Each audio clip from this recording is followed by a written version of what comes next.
back to my YouTube channel. My name's Hazel and this is Faithful You. I'm coming to you from Wales in the United Kingdom, and it is September. It is a beautiful autumn day, and I thought today was a good day to go foraging around the garden looking for some natural dyes. I've been meaning to do this for ages. I started doing it in I've done a preliminary video in end of March, beginning of April I think it was, and it was just a quick ad hoc put together video when I was on the way home from the supermarket. But I want to show you again, looking for dyes out in the wild and looking for dyes in the garden, and you'll be surprised actually what you can use in the dye pot that you probably have in your garden. So that's what I'm going to do today. I hope you're all doing well. I hope you're all managing to keep yourselves occupied with your crafts and things. So yeah, I'm hoping that this is a good series for us to do. I'm going to release it a week at a time in between my other videos of my knitting podcast. So yeah, so what we're going to do is we're going to take a little walk around the garden, have a look at a few different things, pick a few flowers. Some of them I'm going to dry to put with ones I've already got from last year, because the ones I got last year I haven't got enough, because we only moved into this house 2 years ago and there were no flowers in this garden at all when we took over. It was just hedges and trees. So a lot of the flowers are new, a lot of the plants are things that I've brought from the other house, from the house before that again. So they haven't had a garden really to settle in, so the flowers are a bit sporadic, but I'm drying them, and then when I've got enough then I will dye some wool. So equipment that you will need is something to put your flowers in, something to cut things with. If we're going to be cutting stems we're going to need these, and you will need a pair of gloves, or I will need a pair of gloves, because I think I'm going to take some bramble and try and dye with the leaves off a bramble. I know I can use the berries, and there's still an awful lot of berries around at the moment because we've had a really good year this year for blackberries. There has been absolutely mountains of them. So far I've picked about 18 pounds of blackberries, so yeah, there's an awful lot around. We've made them into jam, I've made them into crumbles, so yeah, I'm hoping that there's going to be enough around for us today to be able to have a look at. So let's turn around and let's get started, shall we? Right, okay, so this is the first border that I'm going to take you to, and in this border here I have this is heather, which is a beautiful, beautiful pink colour today. It's turned a really nice rich pink. I've got coreopsis flowers, which is this one, which I believe gives an orange. I've got dyer's chamomile. I've got comfrey, which I believe you can use as a dye plant. I've got another different coloured heather there, and what was the other one? I've got flag iris, which I believe you can use the roots, and I've got one out in a big pot that I might take out in this big pot here, so I might take the roots out of that. And just in this little space we've got quite a lot here. Over here we have some hypericum berries, and I'm wondering if I can get a blue out of them the same way as I did the holly berries, so we're going to give that a try. We've got blackberries here, so I might pick some of them and use them for the dye pot. We've got bracken, which we can also use. There's some more heather just here. Let's have a little look along here. Yeah, we've got some more fern here. And I think that's it along this patch. Can't see anything else. We do have a laurel there, and I believe that you can use laurel as well, but I'm not going to get that today because there's such a lot of that around here.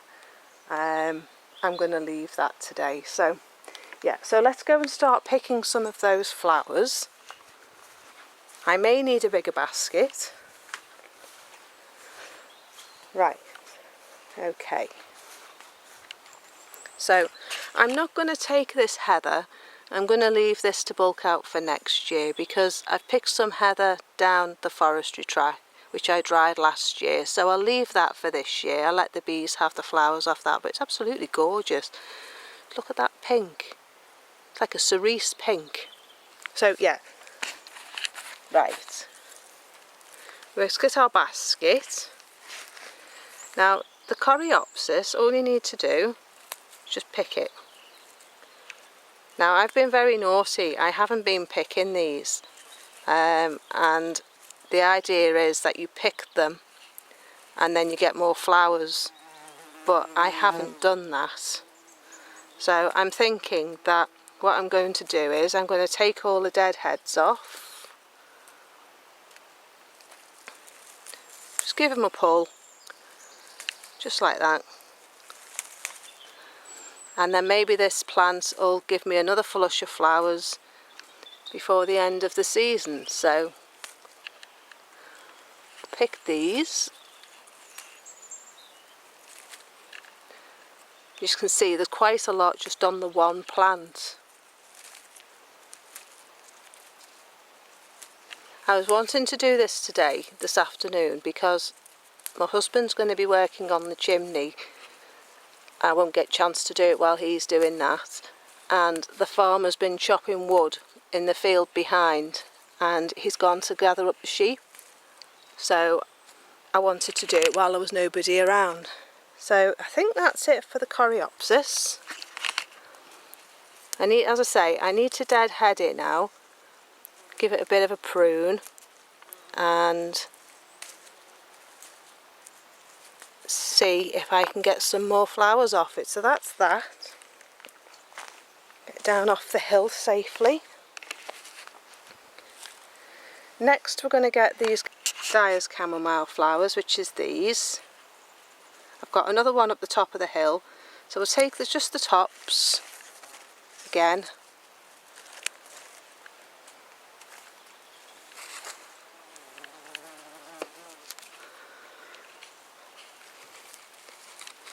I'm not going to take the new flowers, I'm going to take the old ones, because the new ones seem to be attracting the pollinators, so I can always get them later. Ooh, won't come off. It's a bit difficult doing this and filming at the same time.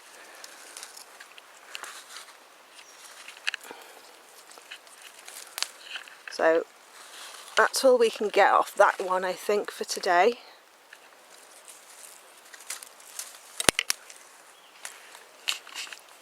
Oh, there's one more here, just here.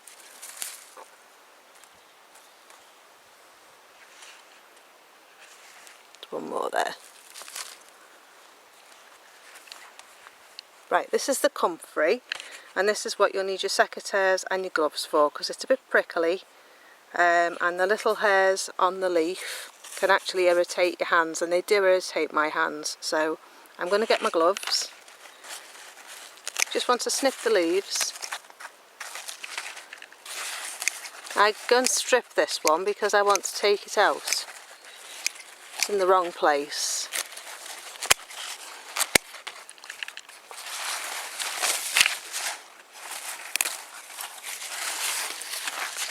You can just pull them, but I find it easier to cut them, so that's what we're going to do.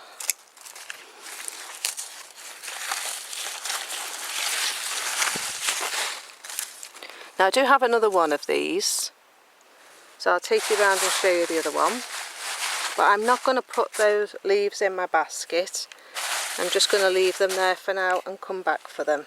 So let's go and have a look at the other one. There isn't anything in this bed at the moment, but there has been some evening primrose, but I missed that, so yeah, hopefully that'll come again next year. So let's move around here. It's a camellia, and I believe you can use the flowers off the camellia as well. This one here is a eucalyptus, and I believe you can use that in dyeing fabric. So yeah, maybe next year. It's in the wrong place really, it needs to be up the garden. Right, let's go round by the greenhouse. And just here is a huge comfrey. Now this all needs cutting right down, so I am going to harvest all the leaves off this. Some of them I'm going to dry for tea, making teas, and some of them I'm going to use for the dye pot, but this needs to be moved as well because it's in the wrong place. I'm thinking of growing it in a pot. I think it'll be better served in a pot and give me a much better harvest, but I'm not sure yet. Oh, look at all those blackberries. Have to go and get them. Right, let's have a look down here.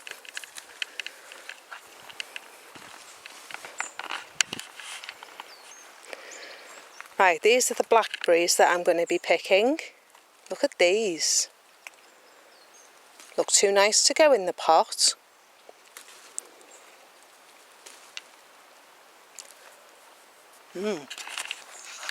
Right, we've got some nettles just there.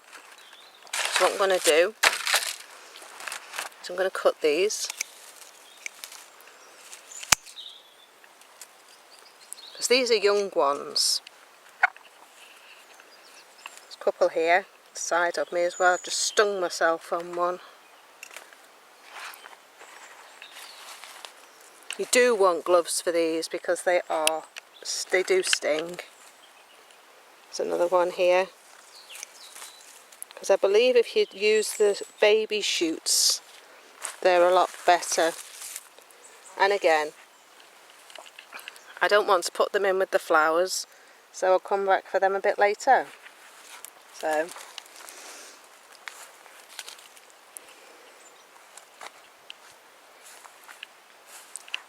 look at this beautiful flower here. I believe it's a type of lily.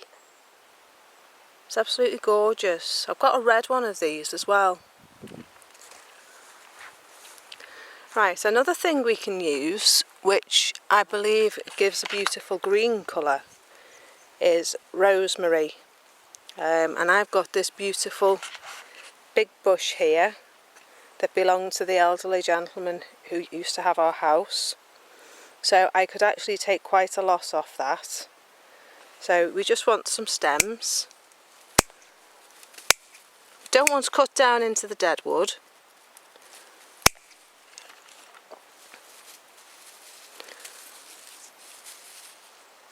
But just as you would cut it for culinary purposes, you can do exactly the same and take it for the dye pot. So that's what we want. So I'll put them in. Let's have another look. My courgettes over there just finishing. I did have some sweet corn in, but they don't seem to be doing very well. I've got fennel here. Now I'm trying to harvest this one for the seeds because I love fennel seeds in my cooking and in my herbal teas. So you can, I believe, use fennel in the dye pot, but I'm not going to because I want to use it for cooking. So as you can see, there's some beautiful flower heads with seeds in here. So I'm going to save them. Raspberry leaves as well, I believe you can use them in the dye pot. I'm not sure what colour they give, but I have seen people use them, and buttercups as well. And I have a lot of buttercup leaf here. So I might try that, because it's going to come out anyway. But these raspberry leaves, again, I'm not going to harvest them for the dye pot, I'm going to harvest them for herbs. So I'm going to leave them for today. Okay, here's another hypenicum berry. These ones here. So I think I'm going to harvest some of these. I'm just going to pull them off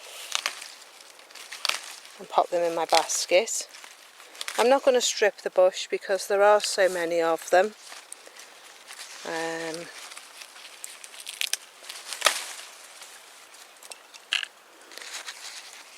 Because I'm recording, I can't cut them, so I'm just going to pull them. but as you can see it's pretty easy to take them off. Now I'm not sure whether these are poisonous, so you may want to be careful around young children if you've got children.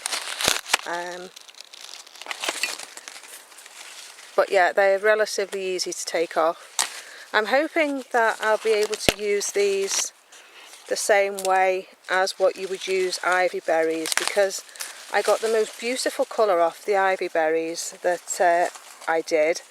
So I'm hoping that I will get the same kind of colour off these. So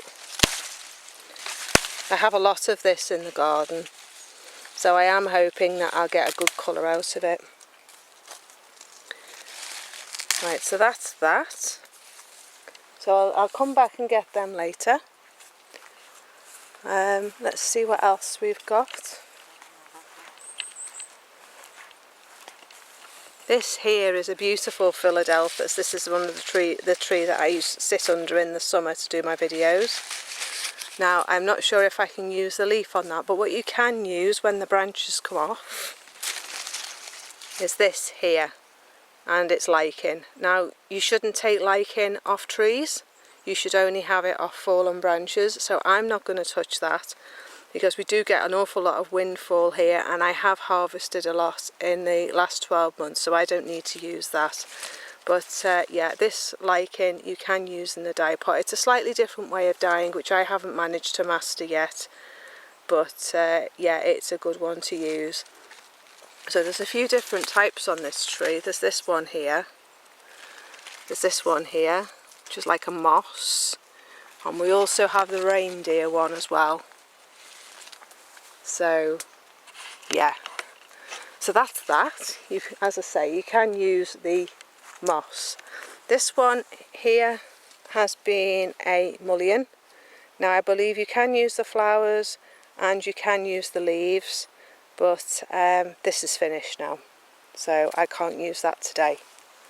Another one that I believe you can use is buddleia, which is this, just let the bee fly off, which is this one.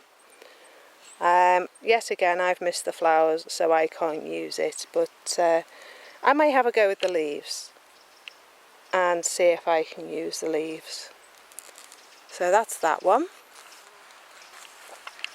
Sounds like the farmer's just coming back, so it may be rather short, this one. So let's go and have a look up here. I have coreopsis here as well, which is this one. So I'm going to take a few of those. I do have some more in the house. Excuse the noise in the background, a lorry's just turned up. This one here is tansy.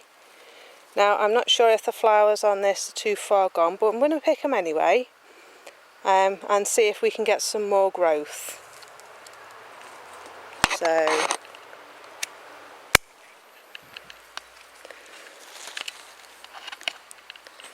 the other one behind it there is an achillea.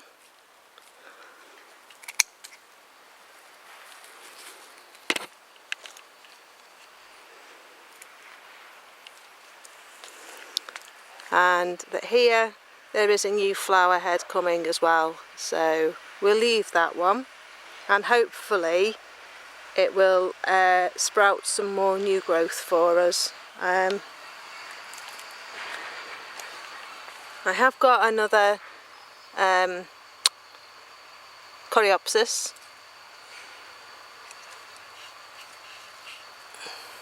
This one here. Now this one is a rudbeckia, this one here, many of you probably know as black-eyed Susan. I think this is the black-eyed Susan anyway. So I thought I might try just a few of these flowers and see if they produce anything. I don't want to strip the plants, but I haven't cut anything off it yet, so we're just going to take some of these, just like that.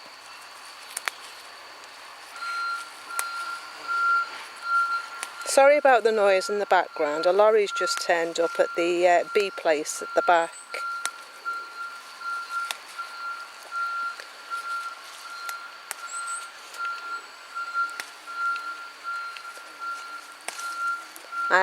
Anything that I think I don't have enough flowers for, I'm going to dry, and then I'll use it when I've got enough flowers. So what I'm going to show you dyeing is flowers that probably I've gathered some of them last year and some of them this year. So I think that will do on that plant. I want to leave some for the bees, but as you can see, there's some new flower heads forming down there, so I can take them and not feel bad about it. There's another one down there, so let's take you as well. Right, so let's see what else we've got.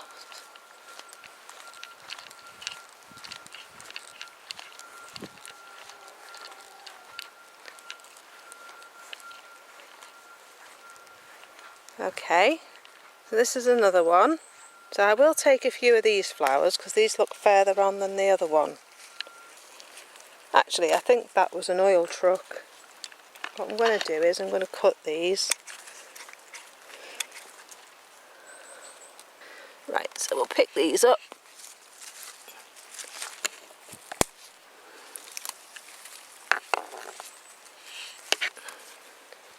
So we've got those as well. So they're going in our basket. Right, this one here, this fairy looking one, is Dyer's Weld. It's just starting to go to seed and the wildlife is still taking it, so I'm going to take some off.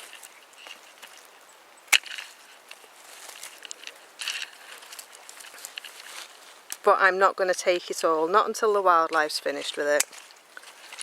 So that's going in our basket. I've left a few for the wildlife because there is some wildlife on this one here, so I've left that because there is actually some further up the garden and then further down the lane as well, so we'll have a look at that when we go out,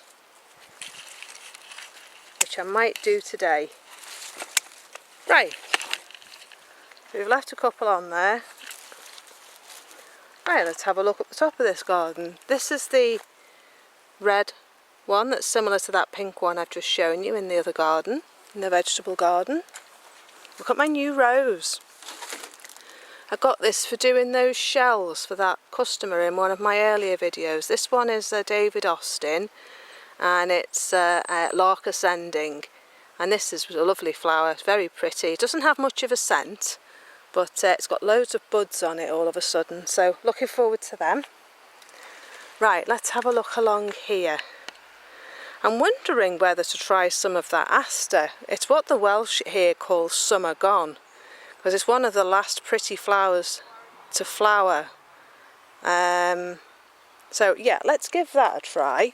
Also over here I've got another buddleia, so I could in theory take a lot of the leaf off that one because it will grow back.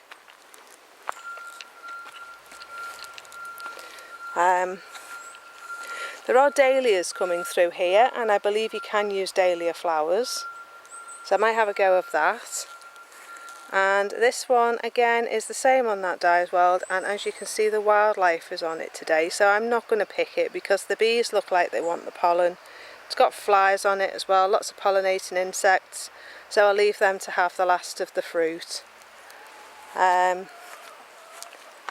This one here is a cistus, and you can dye with that. I have successfully dyed wool with that, and I got a beautiful yellow colour from that, so I won't, there isn't anything on that now, but you do get the flowers on that in sort of March, April time, the same time as the gorse. So that's this one. There are some new leaves coming back. It does look dead because it got sun scorched. But yeah, there is some new growth coming through on that. So I will use that, but not now, because obviously there's nothing to take. So let's have a look here. Another David Austin rose, which I'll just show you while we're here, because its flowers just starting to come through. And this one's called Buttercup. It's very pretty. Hasn't done much since it went in because the weather's been so hot, but it's got quite a few roses on it now, so looking forward to that. Let's see what else. This is the woodland part of the garden. There's some comfrey there, there's some hostas. Looks like the slugs have had a field day with my hostas. There is a lilac back there which I believe you can use. This is my latest rose arch that I've built, and I put a rose on that and a wisteria. This is my wisteria here. Looks like it needs a bit of a drink. Looking a bit sorry for itself. But I'm sure it'll perk itself up. And this is a climbing rose here, which is starting to perk up again. So yeah, very pleased about that. This is a work in progress, this part of the garden, because it didn't exist before I came.